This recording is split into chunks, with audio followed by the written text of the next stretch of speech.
sönmez bu şafaklarda yüzen al sancak. Sönmeden yurdumun üstünde tüten en son ocak. O benim milletimin yıldızıdır, parlayacak. O benimdir, o benim milletimindir ancak. Çatma, kurban olayım çehrene ey nazlı hilal. Kahraman ırkıma bir gül, ne bu şiddet bu celal. Sana olmaz dökülen kanlarımız sonra helal. Hakkıdır hakka tapan milletimin istiklal.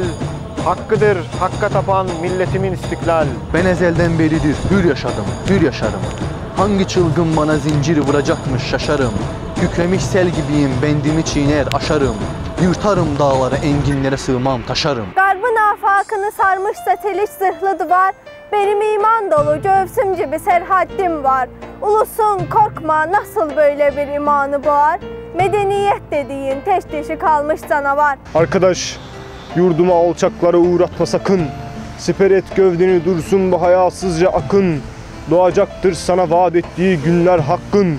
Kim bilir, belki yarın, belki yarından da yakın. Bastığın yerleri toprak diyerek geçme Tanı. Düşün altındaki binlerce kefensiz yatanı.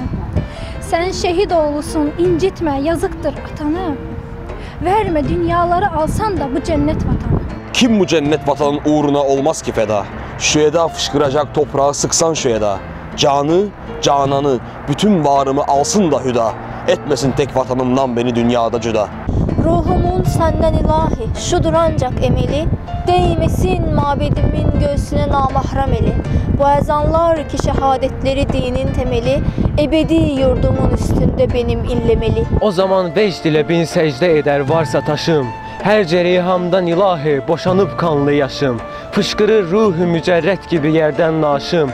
O zaman yükselerek arşa değer belki başım. Dalgalan sen de şafaklar gibi ey şanlı hilal.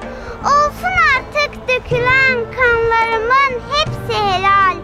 Ebediyen sana yok, ırkıma yok izmihlal. Hakkıdır hür yaşamış